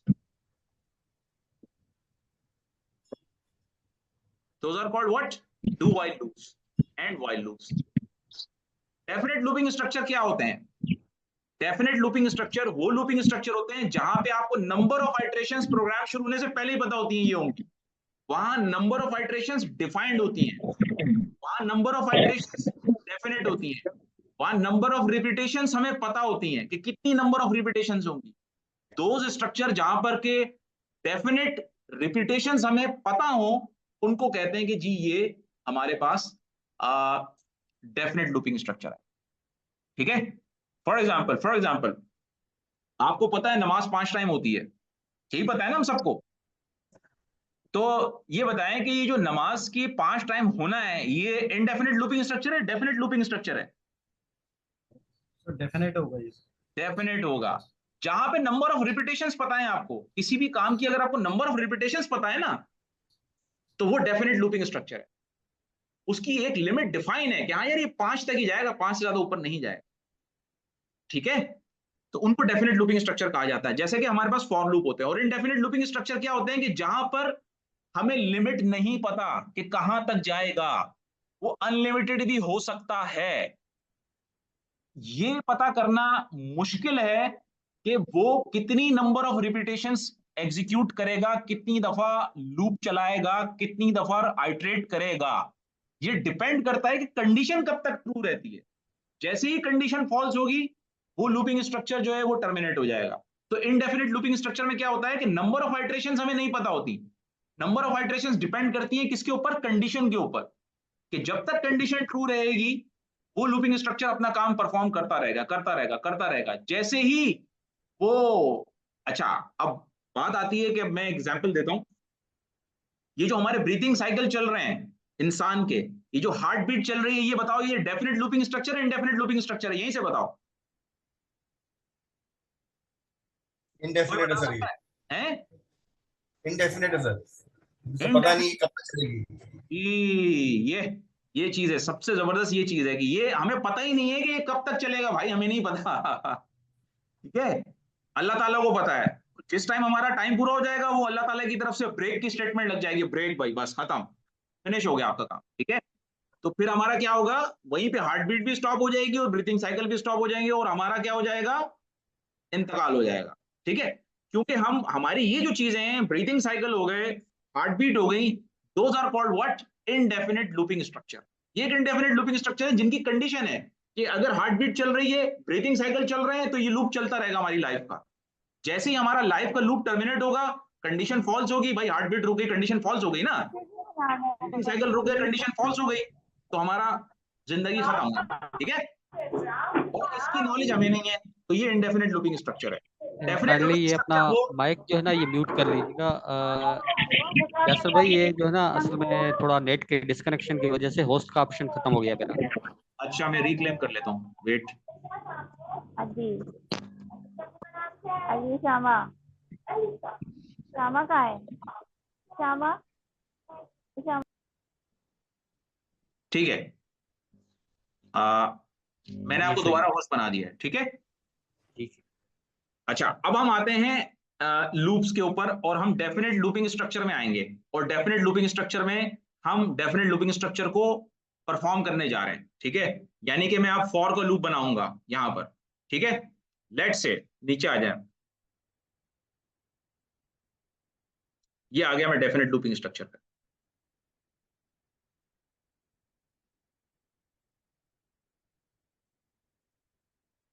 मैंने एक वेरिएबल डिक्लेयर किया that I is equal to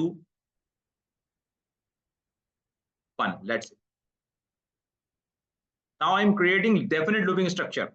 मुझे पता है कि नंबर ऑफ आइटरेशंस कितनी होंगी, ये मुझे पता है, ये नॉलेज है पहले ही। अब मैं बनाने जा रहा हूं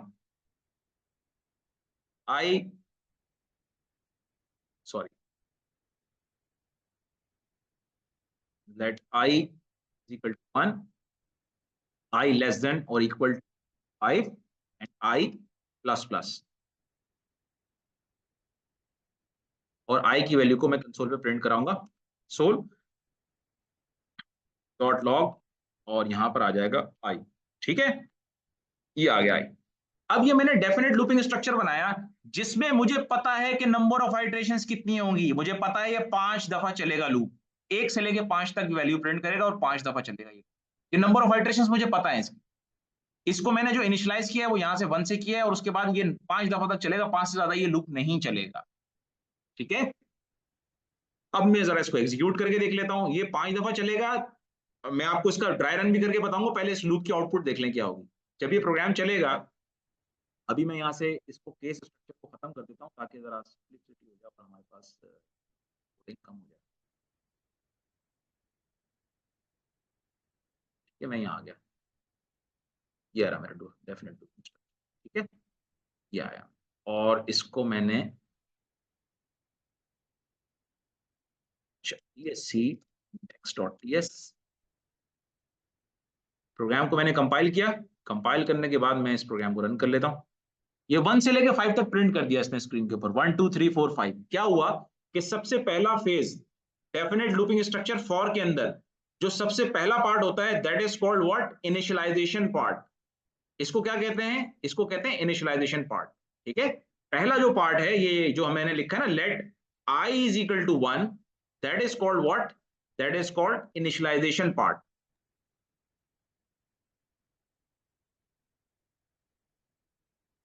इसको कहते हैं I is equal to 1, यानी कि हमने यहां पर अपने लूपिंग वेरिएबल को जिसके थ्रू लूप चलाना है उसको हमने क्या कर दिया, इनिशियलाइज कर दिया। तो जब भी डेफिनेट लूपिंग स्ट्रक्चर यानी कि फॉर का लूप एग्जीक्यूट होगा, सबसे पहले कंट्रोल कहां पर आएगा, इनिशियलाइजेशन पार्ट में आएगा, और वहां पर आप अपना वेरिएबल डिक्लेयर करेंगे, जो भी लूपिंग वेरिएबल है उसको डिक्लेयर करेंगे और उसको एक इनिशियल वैल्यू असाइन करेंगे। आप इसको 0 भी असाइन कर सकते हैं, 0 भी असाइन कर सकते हैं, कोई मसला नहीं। तो अब ये 0 से लेके कहां तक एग्जीक्यूट होगा, 5 तक एग्जीक्यूट, ठीक है। यानी कैसे,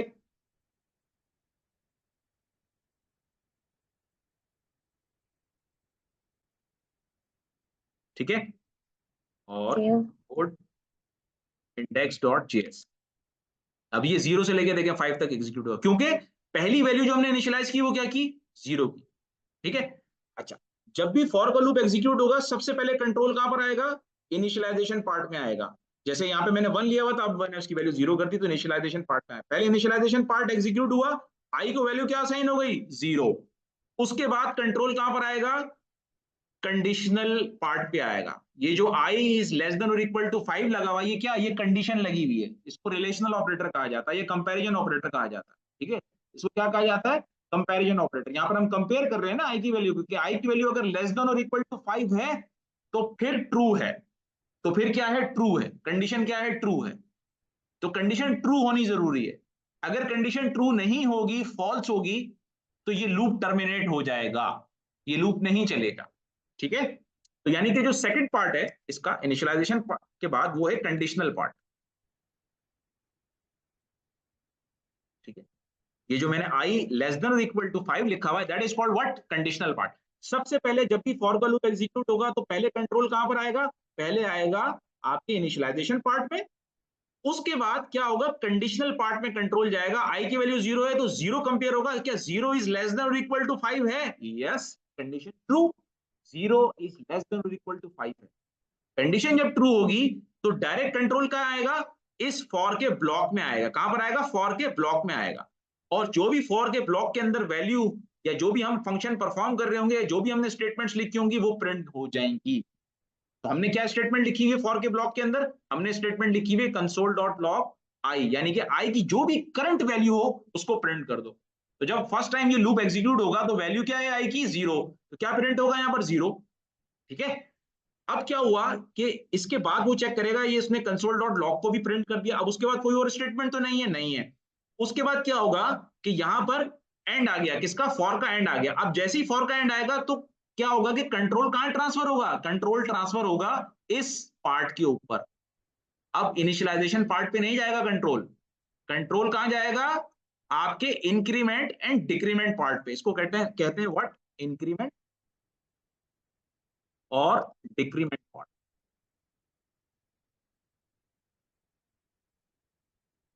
इसको इंक्रीमेंट और डिक्रीमेंट पार्ट कहते हैं कि जो आपका लूपिंग वेरिएबल है उसकी वैल्यू या तो इंक्रीज कर रहे होंगे या फिर डिक्रीज कर रहे होंगे बेस्ड ऑन आपकी लॉजिक पे। ठीक है। तो अभी हमारी लॉजिक ये है कि हमने इंक्रीज करना है, क्योंकि हमने 0 से लेके असेंडिंग ऑर्डर में प्रिंट कराना है। 0 1 2 3 4 5 प्रिंट कराना है। तो हमने इंक्रीज कर दी वैल्यू। आई प्लस प्लस का मतलब क्या हुआ? इसका मतलब ये हुआ कि i is equal to i plus 1, यानी कि आई की जो भी करंट वैल्यू है, इस वक्त करंट वैल्यू क्या है? 0। उसके अंदर क्या ऐड करो? 1 ऐड करो और दोबारा किसको असाइन कर दो? आई को असाइन कर दो। ठीक है। तो उसमें सर हर उसमें एक वैल्यू +1 करता जाएगा। जी जी जी, 5 लेस देन 5 तक जाएगा, फिर वो जाके हमारा जी जी जी जी। तो इसका मतलब है कि जब भी मेरा लूप का फाइनल ब्लॉक आएगा या लास्ट ब्लॉक यानी लास्ट के करली ब्रेसेस एंड आएगा, एंड के बाद कंट्रोल कहां आएगा? इंक्रीमेंट और डिक्रीमेंट फेज के अंदर, इंक्रीमेंट एंड डिक्रीमेंट पार्ट में आएगा और सबसे पहले वैल्यू को क्या करेगा? इंक्रीज करेगा। उसके बाद यानी अभी आई की वैल्यू क्या हो गई? अगर 0 थी तो 0 + 1 1 हो गई। अब कंट्रोल कहां जाएगा? क्या इनिशियलाइजेशन फेज में जाएगा? नहीं, इनिशियलाइजेशन फेज में कंट्रोल अब नहीं जाएगा। अब सिर्फ और सिर्फ कहां जाएगा? कंडीशनल पार्ट पे जाएगा। और वो चेक करेगा कि क्या मेरी आई की वैल्यू यानी 1 जो है 1 is less then 5। Yes, 1 is less then 5। जैसे ही उसको 1 कंडीशन ट्रू मिलेगी, दोबारा से कंट्रोल कहां पर आ जाएगा? फॉर के ब्लॉक में आ जाएगा और जो भी स्टेटमेंट फॉर की होंगी उनको वो प्रिंट कर देगा। इसी तरीके से फिर दोबारा यहां पर एंड होगा, फिर दोबारा कंट्रोल कहां जाएगा? कंट्रोल दोबारा से जाएगा इंक्रीमेंट एंड डिक्रीमेंट फेज में। अब जो भी आएगी करंट वैल्यू होगी उसमें +1 होगा। आई की वैल्यू उस वक्त क्या हो गई? 0 से 1 हो गई थी, तो 1 + 1 क्या आ जाएगी? 2। अब 2 जब जैसी आई की वैल्यू में इंक्रीज हो गया 2 का, अब कंट्रोल कहां जाएगा? अब कंडीशनल पार्ट पे जाएगा। 2 कंपेयर होगा 5 से। 2 is less then 5। Yes, 2 is less then 5। दोबारा कंट्रोल कहां आएगा? लूप के अंदर आएगा और फिर प्रिंट होगा अनटिल एंड अनलेस कि ये वैल्यू क्या हो जाए? ये वैल्यू 6 हो जाए। जैसे ही आई की वैल्यू 6 होगी तो अब कंट्रोल दोबारा कंडीशनल स्टेटमेंट पर आएगा। अब वो ये चेक करेगा कि 6 इज लेस देन और इक्वल टू 5। No, false. जैसे ही उसको यहां पे वैल्यू फॉल्स मिली, कंट्रोल इस पूरे फॉर के ब्लॉक से बाहर आ जाएगा। ठीक है। तो ये है डेफिनेट लूपिंग स्ट्रक्चर, जहां पर हमें नंबर ऑफ आइटरेशंस पता थी, हमें ये पता था कि ये लूप कब तक चलेगा, हमारे सामने था कि हमने इसको सिर्फ 5 दफा तक चलाना है। तो इसलिए इसके अंदर क्या होता है कि डिफाइन होती हैं कि आइटरेशंस कितनी हैं, रिपीटेशंस डिफाइन होती हैं। इसको कंपेयर कर सकते हैं कि यार ये तो बिल्कुल समझ लें ऐसा है जैसे कि हम 5 टाइम नमाज पढ़ने जाते हैं, या कोई भी जो डेली के हमारे काम होते हैं करने के, जो कि हम डेली कर रहे होते हैं, हमें पता होता है कि ये काम इतनी मरतबा करना है, ये काम इतनी मरतबा करना है। तो those are called what? Definite looping structures. ठीक है। डेफिनेट लूपिंग स्ट्रक्चर के अंदर 3 पार्ट्स होते हैं। पहले पार्ट को कहते हैं इनिशियलाइजेशन पार्ट, दूसरा पार्ट कहलाता है what? Conditional part, and third part कहलाता है increment and decrement part. Initialization part जो होता है लूप की पूरी जिंदगी में, इस लूप की पूरी लाइफ में सिर्फ एक दफा एग्जीक्यूट होता है, सिर्फ एक दफा। ठीक है। यानी कि जब इसमें वेरी फर्स्ट टाइम कंट्रोल आएगा फॉर के लूप के अंदर, तो ये वाला जो पार्ट होगा ये सिर्फ पूरी लाइफ साइकिल में लूप की एक दफा एग्जीक्यूट होगा। यानी कि इसमें एक दफा कंट्रोल आएगा, उसके बाद सिर्फ कंडीशनल पार्ट पे कंट्रोल रहेगा, या फिर कहां पे रहेगा? इंक्रीमेंट एंड डिक्रीमेंट पार्ट में और फॉर के ब्लॉक के अंदर रहेगा। इनिशियलाइजेशन फेज के अंदर फिर कंट्रोल नहीं आएगा। ठीक है। तो ये चीज याद रखिएगा। तो हम i is equal to i plus 1 को एक अगर शॉर्ट फॉर्म में लिखना चाहें तो इसको हम i प्लस प्लस भी लिख सकते हैं। i प्लस प्लस का मतलब क्या है? i is equal to i plus 1। इसको अगर मैं i माइनस माइनस लिख दूं तो क्या होगा, i is equal to i minus 1 हो जाएगा भाई, ठीक है। तो हम क्योंकि i प्लस प्लस लिख सकते हैं या फिर i is equal to i plus 1 लिख सकते हैं, एक ही बात है, ठीक है। तो ये डेफिनेट लूपिंग स्ट्रक्चर्स हैं, ये हमने आज किए हैं। और अब मेरा आपको एक टास्क मैं लिख रहा हूं, टास्क लिखें। अब यही चीज हमने डिसेंडिंग ऑर्डर में भी प्रिंट करनी है। तो कैसे प्रिंट करेंगे डिसेंडिंग ऑर्डर में? अगर फॉर का लूप लगाया मैंने असेंडिंग ऑर्डर में, फॉर लेट, जल्दी से बताएं, let j is equal to, मैं 5 से स्टार्ट करूंगा, ठीक है, एंड j ग्रेटर देन और इक्वल टू क्या रहे, 0 रहे, एंड j की वैल्यू क्या होनी चाहिए, माइनस माइनस होनी चाहिए। और एक और मैं डिक्रीमेंट कराया मैंने कंसोल डॉट लॉग, और मैंने j की वैल्यू यहाँ पे प्रिंट करा, ठीक है। अब देखिए क्या होगा, सॉरी यहाँ पे मैंने वो आई को लिया, इस वजह से आ रहा था, जे है यहाँ पे, ठीक है। अब देखिएगा वैल्यू क्या आएगी। अब मैं जरा इस वाले लूप को कमेंट आउट कर दूं ताकि आपको आसानी से दिख जाए।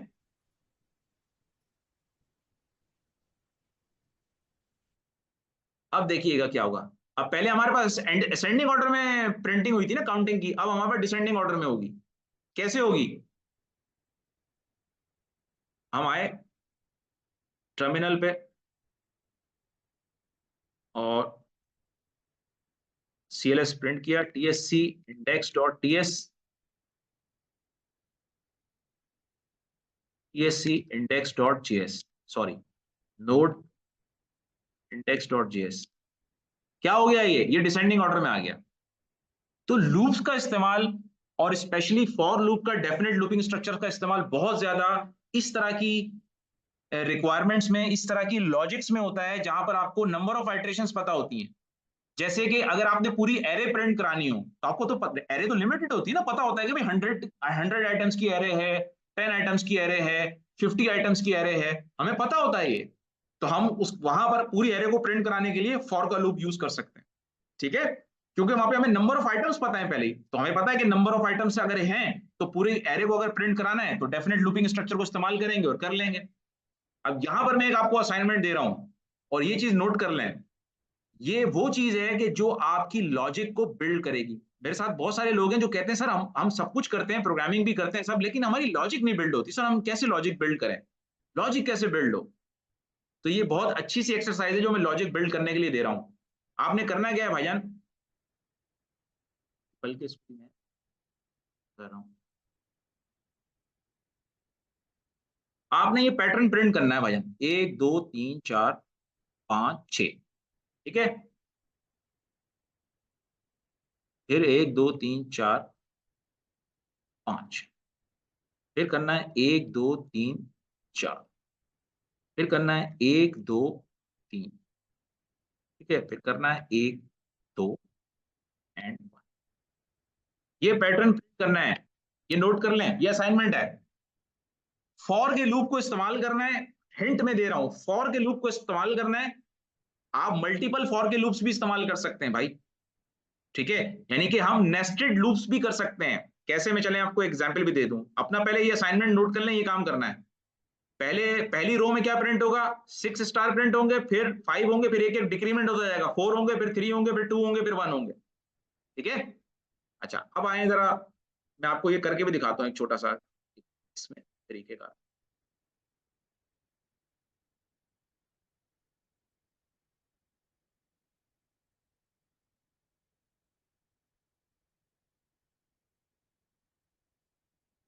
सही है, ये मेरे पास एक लेट से एक फॉर का लूप है। अच्छा क्यों आ रहा है भाई, वो इसलिए आ रहा है कि ऊपर मैंने ये जो लगाए हैं, ठीक है, अब आएगा ये सही, ठीक है। ये फॉर का लूप है जो मैं चला रहा हूं, डेफिनेट लूपिंग स्ट्रक्चर है।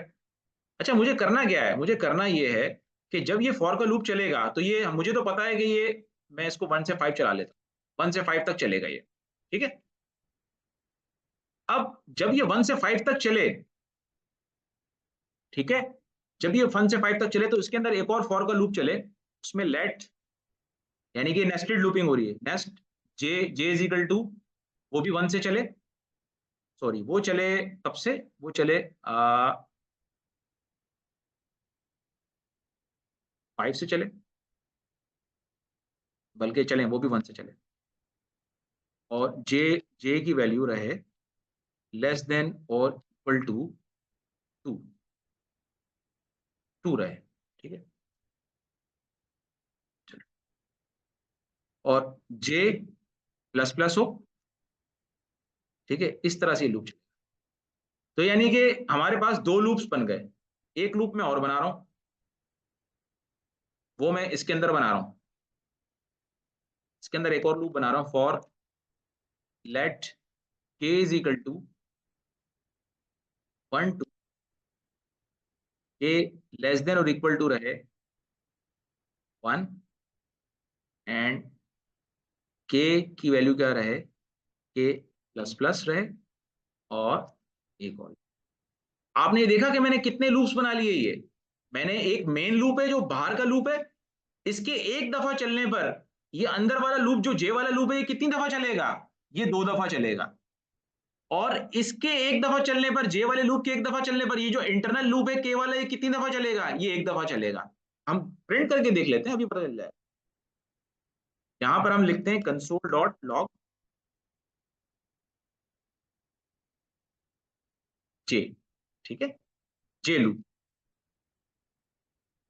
और यहां पे वैल्यू प्रिंट करते हैं इसकी जे की, ठीक है, जे की वैल्यू प्रिंट करते हैं। और यहां पे हम प्रिंट करते हैं अंदर के,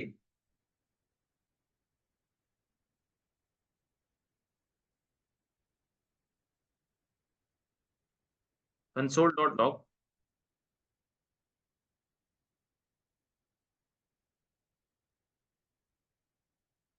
के लूप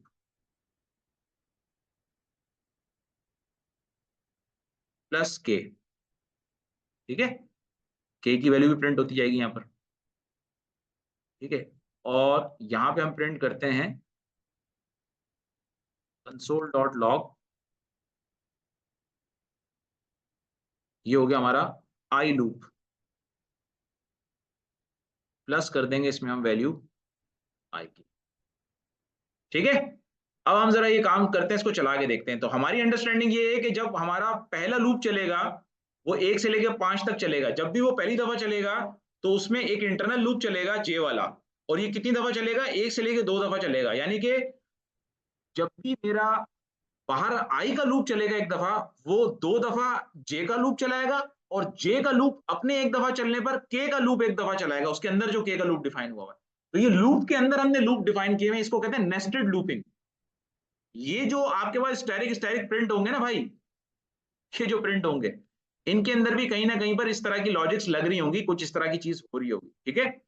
या अगर नहीं भी हो रही होगी तो मल्टीपल फॉर लूप्स तो लाजमी यूज होंगे, फिर ये लॉजिक बिल्ड होगी आपकी, ठीक है। अब हम इस प्रोग्राम को जरा चला के देखते हैं क्या होगा, क्या हो गया, ठीक है। ये सी इंडेक्स डॉट टीएक्स,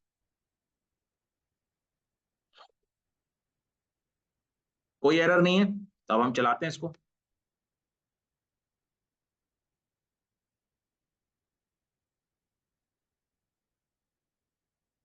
क्या हुआ भाईजान, ये आउटपुट आई इसकी, ये आउटपुट आई है ना। आई का लूप चेक करें कितनी दफा चला है। आई एक दफा चला तो उस पर जे एक दफा चला, के एक दफा चला, फिर जे एक दफा चला, और के जो है वो एक दफा चला, ठीक है, ठीक है। ये नजर, ये समझ आ रहा है। तो ये हमने नेस्टेड लूपिंग के थ्रू इसको कवर किया, ठीक है। कैसे कवर किया कि आई एक दफा चला, आई के एक दफा चलने पर जे एक दफा चलेगा, और जे के एक दफा चलने पर के एक दफा चलेगा, ठीक है। के की वैल्यू चलेगी एक दफा। अच्छा आउटपुट है, बिल्कुल सही है, ठीक है। अब आप इसको ड्राई रन कीजिए, ठीक है। जब हमारे पास आई की वैल्यू 1 है तो सबसे पहले हमारे पास क्या प्रिंट हुआ, आई लूप के अंदर आई प्लस 1 पहली चीज ये प्रिंट हुई, ठीक है। फिर हमारे पास कंट्रोल आया जे के पास, जे की वैल्यू 1 सेट हुई, जे लेस देन और इक्वल टू 2 है, यस है। जे की वैल्यू ट्रू है। फिर कंट्रोल क्या आया, जे की वैल्यू 1 प्रिंट हो गई। फिर जे से कंट्रोल आया के के अंदर, के की वैल्यू 1 है, के इज लेस देन और इक्वल टू 1 है। तो फिर क्या हुआ कि कंट्रोल हमारे पास ये प्रिंट हुआ, के इज इक्वल टू 1 प्रिंट हुआ। अब k की वैल्यू में हुआ इंक्रीमेंट, k हो गया प्लस प्लस, जब k is equal two plus plus हुआ तो कंडीशन दोबारा चेक हुई, तो अब वैल्यू हो गई 2k की, तो 2 इज नॉट लेस देन और इक्वल टू 1, तो ये कंडीशन k वाली हो गई फॉल्स। तो लूप कहाँ आ गया, बाहर आ गया, k का लूप बाहर आ गया, लेकिन बाहर आकर कहाँ आया, वो आया j के लूप में, j के लूप में आया, तो j के लूप ने दोबारा से रिटर्न, क्योंकि लास्ट एंड था तो उसने वहां पर कंट्रोल कहाँ पे सेंड किया, वापस अपने इंक्रीमेंट और डिक्रीमेंट फेज में। अब यहाँ वहां पर पहले j की वैल्यू क्या थी, 1 थी, अब प्लस प्लस होकर क्या हो गई, 2 हो गई। अब यहाँ पे कंपेयर हुआ कंडीशन में कि 2 इज लेस देन और इक्वल टू 2 है, यस 2 है, दोबारा से कंसोल डॉट लॉग j का लूप चला, j की वैल्यू क्या प्रिंट हुई, 2 प्रिंट हुई, तो ये j की वैल्यू 2 प्रिंट हो गई, ठीक है। फिर दोबारा कंट्रोल कहाँ आया, k में आया, k की वैल्यू फिर 1 थी, 1 लेस देन 1 है और इक्वल टू 1 है, यस है, तो फिर क्या प्रिंट हुआ, फिर k प्रिंट हो गया। कहने का मकसद ये, इस तरह से ये पूरा आप ड्राई रन करेंगे। 2 इज लेस देन और इक्वल टू क्या हो गया, 2, सही है, तो कंडीशन ट्रू हो गई, दोबारा से आएंगे तो j की वैल्यू क्या प्रिंट हुई, 2, अब उसके ऊपर जब भी j की वैल्यू 2 प्रिंट हुई तो अब यहाँ पे फिर दोबारा इस लूप के अंदर आया, k वाले में k की वैल्यू 1 दोबारा असाइन हो गई, initialize 1, k is less than और इक्वल टू 1, यानी 1 इज लेस देन और इक्वल टू 1 हुआ, तो हम यहाँ आए, k की वैल्यू दोबारा हमने क्या प्रिंट की, 1 प्रिंट की, ठीक है। जब तक j का लूप चलेगा k की वैल्यू 1 ही प्रिंट होगी, k की वैल्यू कभी भी 2 नहीं प्रिंट होगी तो इसलिए नहीं प्रिंट होगी कि भाई यहाँ पर k की वैल्यू को मैं इनिशियलाइज ही 1 से कर रहा हूं, और यहाँ पे कंडीशन क्या लगाई है, कंडीशन भी यही लगाई है कि 1 तक ही रहे, तो इसलिए 1 प्रिंट हो रही है बार बार k की वैल्यू, समझ आ रहा है। और j की वैल्यू या तो 1 होगी या 2 होगी, इसके अलावा कुछ प्रिंट नहीं होगी, क्यों, क्योंकि मैंने उसका अपर बाउंड जो दिया है, इनिशियल वैल्यू 1 दी है j की और मैक्सिमम वैल्यू 2 डिफाइन की हुई है, इससे ऊपर j की वैल्यू नहीं जाएगी। हाँ, i की वैल्यू जाएगी, i की वैल्यू 1 से लेके 5 तक जाएगी, आप ये देखें i की वैल्यू 1 से लेके 5 तक गई है। हर इंटरनल लूप अपने बाहर वाले लूप से कंट्रोल हो रहा है, यानी ये जो j वाला लूप है ना, ये कंट्रोल हो रहा है अपने फॉर वाले लूप से, जितनी दफा फॉर को लूप चलेगा उतनी दफा j का लूप कितनी दफा चलेगा, 2 दफा चलेगा, यानी अगर मेरे पास i का लूप जो है वो 1 दफा चलेगा तो j का लूप उसकी बिहाफ पे 2 दफा चलेगा, और j वाले लूप की बिहाफ पे k वाला लूप 1 दफा चलेगा, ठीक है। वो मैं यहाँ से कंडीशन कंट्रोल कर रहा हूँ ना अपनी, जो मैंने एक कंडीशनल ब्लॉक बनाया हुआ इसमें जो कंडीशनल पार्ट लिखा हुआ यहाँ से मैं कंट्रोल कर रहा हूँ, आप इसको नोट कर लें और एक दफा इसको रन करके देखिए, इस प्रोग्राम को मैं ऐसे ही टाइप करके आप लोगों को दे रहा हूं, ठीक है सर। इसको जरा आप चला के देखिए और इसको इसी तरह से रन कीजिएगा जैसे मैं वैल्यूज प्लेस कर रहा हूं। ये मैं चैट के अंदर इस प्रोग्राम को मैं यहां पर आपके साथ शेयर कर रहा हूं, इसको कॉपी कर लें, कहीं पे कॉपी करना है। अब हमने क्या करना है, मैं थोड़ा सा डिफाइन करूँ इस बात को सर। जी जी बताइए बताइए सर जैसे आपने ये फर्स्ट में जैसे आई के अंदर जैसे 5 का लेस देन 5 रखा, फिर हम जैसे दूसरा जे है, जे में आपने जैसे इधर 6 किया, वहाँ 5, तो हम इस तरीके से वैल्यूज को डाउन करते ये जो मैंने आपको नेस्टेड लूप चलाया है और नेस्टेड लूप चला के दिखाया है, उसके पीछे रीजन ही यही है कि इस तरह की लॉजिक से ही ये बिल्ड होगा असाइनमेंट। ठीक है सर, समझ में आ गई बात, इंशाल्लाह कोई इसको बनाते हैं। जी जी जी, अब मैंने एग्जैक्ट तो नहीं बताया, एग्जैक्ट बता दूंगा तो फिर तो वो चीजें खत्म हो जाएंगी, ठीक है ना। जी सर। ठीक है, तो उम्मीद है आप लोगों को ये चीजें समझ आ गई होंगी। हमने आज 2 चीजें कवर कर पाए, एक स्विच केस का स्ट्रक्चर हमने कवर किया, फिर एक हमने कवर किया डेफिनेट लूपिंग स्ट्रक्चर को कवर किया, और इनडेफिनेट लूपिंग स्ट्रक्चर के बारे में हमने पढ़ा है, ठीक है। अभी इनडेफिनेट लूपिंग स्ट्रक्चर हम नेक्स्ट क्लास में करेंगे और उसके बाद फिर हम फंक्शंस करेंगे, ठीक है। तो स्विच केस हमने कर लिया, हमने डेफिनेट लूपिंग स्ट्रक्चर कर लिए। डेफिनेट लूपिंग स्ट्रक्चर के अंदर क्या होता है कि जी नंबर ऑफ आइटरेशंस डिफाइन होती हैं, हमें पता होता है कि जी इनिशियल वैल्यू क्या होगी और लास्ट वैल्यू क्या होगी, ये हमें पता होता है, ठीक है। तभी तो हमें नंबर ऑफ आइटरेशंस पता होती है, नंबर ऑफ रिपीटेशंस हमें पता होती है। बट इनडेफिनेट लूपिंग स्ट्रक्चर में क्या होता है कि उसमें हमें number of repetition, number of iterations पता नहीं होती, ठीक है। तो ये टोटल जो था आज का लेक्चर था, और अभी अगर किसी को कोई चीज सवाल पूछना है, कोई चीज पूछनी है तो जरूर पूछ लें, क्योंकि अब जो है वो असाइनमेंट्स भी थोड़े से हार्ड होते जाएंगे, हार्ड तो नहीं होंगे बट लॉजिकल होंगे, ऐसे असाइनमेंट्स होंगे जो कि रियल वर्ल्ड के अंदर रियल लाइफ में आपके यूज होती हैं चीजें, उनको उन प्रॉब्लम्स को सॉल्व करेंगे अपनी इसी लॉजिक के थ्रू, इससे आपकी लॉजिक भी बिल्ड होगी और आपकी अंडरस्टैंडिंग और अच्छी हो जाएगी टाइप स्क्रिप्ट स्पेशली, ठीक है। कोई अस्सलाम वालेकुम सर। वालेकुम अस्सलाम सर आपने डेफिनेट लूपिंग स्ट्रक्चर की तो एग्जांपल दे दी, इनडेफिनेट लूपिंग स्ट्रक्चर की कोई डेफिनेशन है? इनडेफिनेट इसका थोड़ा हाँ मैं बता देता हूँ। देखिए इनडेफिनिट लूपिंग स्ट्रक्चर जो है ये वो लूपिंग स्ट्रक्चर्स होते हैं कि जहां पे नंबर ऑफ आइटरेशंस या नंबर ऑफ रिपीटेशंस हमें नहीं पता होती। ठीक है, हमें नहीं पता होती कि नंबर ऑफ रिपीटेशंस कितनी होंगी, हम एक कंडीशन पे सिर्फ डिपेंड कर रहे होते हैं, उसमें कंडीशनल पार्ट होता है, इस तरह समझे। बाकी इस तरह नहीं होता जैसे कि फॉर के लूप के अंदर तो इनिशियलाइजेशन पार्ट भी है, कंडीशनल पार्ट भी है, इंक्रीमेंट एंड डिक्रीमेंट पार्ट भी है। लेकिन जो इनडेफिनिट लूपिंग स्ट्रक्चर होंगे वहां पे सिर्फ कंडीशनल पार्ट होगा, वहां पे ना कोई इनिशियलाइजेशन पार्ट होगा, वहां पे ना कोई जो है ना इंक्रीमेंट एंड डिक्रीमेंट पार्ट होगा। ठीक है, वो वो जो कंडीशनल लूपिंग स्ट्रक्चर होते हैं या डेफिनेट इनडेफिनेट लूपिंग स्ट्रक्चर होते हैं वो सिर्फ कंडीशन पे चलते हैं। वो देखते हैं कि कंडीशन ट्रू है तो मैं चलूंगा, जब तक कंडीशन ट्रू होगी मैं चलता रहूंगा, अगर जैसी कंडीशन फॉल्स होगी तो मैं बाहर आ जाऊंगा। लूप को भूलेंगे ना ही आपकी लॉजिक जो है वो कहीं जाएगी, फिर लॉजिक आपके माइंड में बन जाएगी। वो पैटर्न अल्लाह ताला आपके माइंड में बना देगा। जब आप कोई नया काम करते हैं ना तो क्या होता क्या है आपके इंटरनल माइंड में, पता है क्या होता है? जब भी आप कोई नई चीज लर्न करते हैं तो आपके इंटरनल माइंड के अंदर एक न्यूरल लिंक बनता है, इसको कहते हैं न्यूरल लिंक या न्यूरल नेटवर्क कहते हैं उसको। ठीक है, जैसे हम लोग आर्टिफिशियल इंटेलिजेंस में न्यूरल नेटवर्क पढ़ते हैं ना, वो क्या होता है, वो इंसानी ब्रेन का ही उन्होंने जो है ना उसको रिप्रेजेंट किया हुआ है। वो जो न्यूरल लिंक होता है, जब आप एक दफा चीज को पढ़ते हैं तो वो एक दफा वो बन जाता है, बिल्कुल बड़ा थिन सा होता है वो, तो आपकी थोड़ी सी मेमोरी डेवलप होती है। फिर उसको आप रिपीट करते हैं तो वो थोड़ा सा वाइड होना शुरू होता है, फिर उसको आप फिर रिपीट करते हैं फिर वो वाइड होता है। और तो जितनी दफा आप अपनी उस लर्निंग को रिपीट करते जाते हैं, जितनी दफा आप रीइंफोर्स करते जाते हैं, वो न्यूरल लिंक जो है वो उतना वाइड होना शुरू हो जाता है। और जितना वो न्यूरल लिंक वाइड होगा आप उतनी देर तक उस चीज को याद रख सकेंगे, आपकी मेमोरी उतनी ज्यादा स्ट्रांग रहेगी। इसी को रीइंफोर्समेंट लर्निंग कहा जाता है। ठीक है, तो जब आप ये चीज बार बार करेंगे ना तो आपके माइंड के अंदर ये बिल्कुल फिक्स हो जाएंगी चीजें कि यार ये अब फिर आपको नहीं भूलनी है सारी जिंदगी। टाइप स्क्रिप्ट को यूज करते हुए हम ये काम कैसे करेंगे, हम वेब 3 की एप्लीकेशंस कैसे बनाएंगे, हम बिटकॉइन ब्लॉकचेन कैसे बनाएंगे हम टाइप स्क्रिप्ट को यूज करते हुए। ठीक है, तो ये सोचा करें। हम आर्टिफिशियल इंटेलिजेंस की, मैं सपोज करें लेट्स से मैं आपको असाइनमेंट ये देता हूं कि जी जनाब हमने अभी नहीं, अभी हमारे फंक्शंस हो जाने दें फिर हम इंशाल्लाह करेंगे। हम चैटबॉट कैसे बनाएंगे इसके अंदर, मैं एक इंटेलिजेंट चैटबॉट बनाना चाहता हूँ टाइप स्क्रिप्ट के अंदर। मुझे नहीं यूज करनी भाई नेक्स्ट जीएस को, मुझे नहीं यूज करना रिएक्ट जीएस को, जस्ट कंसोल बेस्ड एप्लीकेशन, जिस तरह ये मैं फॉर का लूप चला रहा हूँ ना इस तरह की एप्लीकेशन, और वो चैटबॉट हो। मैं उसमें क्वेश्चन टाइप करूंगा, वो क्वेश्चन मेरा जो बॉट होगा वो रीड करेगा और मुझे रिस्पॉन्स करे उसका जो भी क्वेश्चन। इस तरह सोचा करें कि कैसे बनेगी ये। थोड़ा वेब पे सर्च करें, गूगल से खुद सेल्फ सर्चिंग करें। तो जिस जिस तरीके से आगे बढ़ते हैं, मैं बहुत एडवांस लेवल पे नहीं जाके मैं कह रहा हूँ कि आप काम करना शुरू हो जाए, लेकिन सोचा जरूर करें और कहीं नोट पैड पे कहीं लिख लिया करें कि यार ये काम भी हम कर सकते हैं, ये काम भी हम कर सकते हैं, इससे ये भी काम हो सकता है। ठीक, जी जी यस सर। Very good. अब ये देखें ये इलेक्ट्रॉन जेएस क्या है।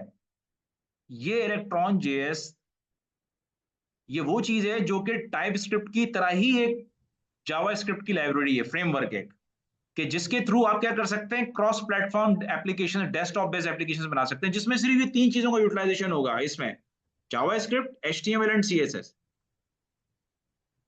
अब जरा देखते हैं कि किस टाइप की एप्लीकेशन इस लाइब्रेरी के थ्रू बनती हैं।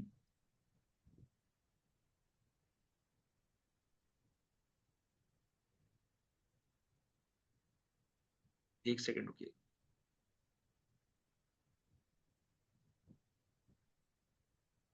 इस इलेक्ट्रॉन जेएस को यूज करते हुए कौन कौन सी एप्लीकेशंस डेवलप की गई हैं। सबसे पहले ये सारी एप्लीकेशंस है। डिस्कॉर्ड की एप्लीकेशन जो है ये आप लोग यूज किया है, किसी ने डिस्कॉर्ड के क्लाइंट को यूज किया है डिस्कॉर्ड को? सर डिस्कॉर्ड डिस्कॉर्ड यूज जो किया है है। ये इसी में बना हुआ है, ये इलेक्ट्रॉन जेएस में बना हुआ है। अच्छा सर। ठीक है, आसाना ये जो प्रोजेक्ट मैनेजमेंट का सॉफ्टवेयर है ये इसमें बना हुआ है। ठीक है, इसके अलावा गिटहब डेस्कटॉप इसमें बना हुआ है। फिग्मा यूज किया आप लोगों ने, जानते हैं फिग्मा के बारे में? No sir, no sir. नहीं जानते, जो जानते हैं वो देख लेंगे, फिग्मा भी इसमें बना हुआ है इलेक्ट्रॉन जेएस में। ठीक है, फिर ये आपका माइक्रोसॉफ्ट टीम्स जो आप यूज करते हैं, देखा है ना आपने माइक्रोसॉफ्ट टीम्स को माइक्रोसॉफ्ट टीम देखा सर। यूज किया है ना? तो ये यस सारे सर, ये यूज ये किया हुआ उन्होंने है। अपने सारी शोकेस लगाए हैं कि जहां जहां पर इलेक्ट्रॉन जेएस को यूज करके उन सॉफ्टवेयर्स को डेवलप किया गया। तो इलेक्ट्रॉन जेएस भी it's a sort of TypeScript है, सिमिलर सिंटैक्स है, सिमिलर चीजें हैं। तो वंस यू लर्न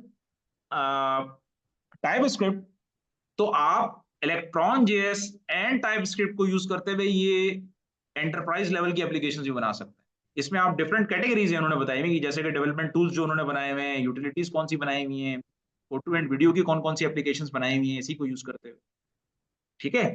बट ये वो चीज है कि जब आप अच्छी तरीके से टाइपस्क्रिप्ट को कर लें, अच्छी तरीके से कर लें, ऑब्जेक्ट ओरिएंटेड प्रोग्रामिंग बहुत अच्छी आपको आ जाए, उसके अंदर एपीआई कॉल्स करना, फेच करना डेटा को, ठीक है, उसकी इंटरेक्टिविटी कैसे करेंगे, सारी चीजें करना आ जाए, फिर हम यहाँ पर मूव करेंगे या इन चीजों को भी बनाने की तरफ आएंगे। फिर हम गेम प्रोग्रामिंग करेंगे इंशाल्लाह आगे जाकर, इसमें टाइपस्क्रिप्ट में अपने गेम्स डेवलप करेंगे, इंटेलिजेंट एप्लीकेशंस बनाएंगे अपनी, ठीक है, टाइपस्क्रिप्ट में ही बनी होंगी, कंसोल बेस्ड एप्लीकेशन होंगे बट इंटेलिजेंट होंगी, बॉट्स होंगे, कोपायलट्स होंगे, ठीक है। तो ये काम हमने करने हैं, तो उसके लिए बेहतर है तो करना क्या है, करना ये है कि आप लोगों से एक ही वो है कि आप अच्छी तरीके से टाइप स्क्रिप्ट को कर लें। जी में हिम्मत होगी तो आप बहुत आगे तक जा सकते हैं। दुनिया बहुत ज्यादा आपके सामने ओपन होने वाली है और हो चुकी है, ठीक है। तो कोशिश करें, एफर्ट करें और चीजों को पढ़ते रहें। जितना आप पढ़ेंगे चीजों को तो आपका विजन जो है ना वाइड होना शुरू हो जाएगा। बुक्स पढ़ा करें, मैं कहता हूँ बुक्स पढ़ा करें। बुक्स क्यों नहीं पढ़ते हैं? बुक्स पढ़ने से इंसान को चीजें समझ आना शुरू होती हैं।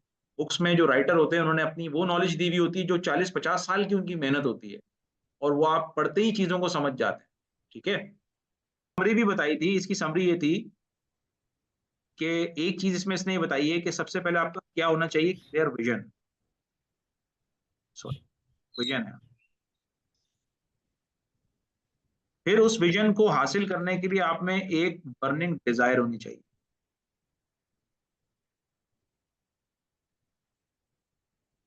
फिर आपके अंदर उस बर्निंग डिजायर के साथ कंसिस्टेंसी होनी चाहिए। सॉरी, नंबर 3 पे कंसिस्टेंसी। फिर उस कंसिस्टेंसी के बाद नंबर 4 जो होना चाहिए आपके पास, वो सेल्फ डिसिप्लिन आपके पास होना चाहिए।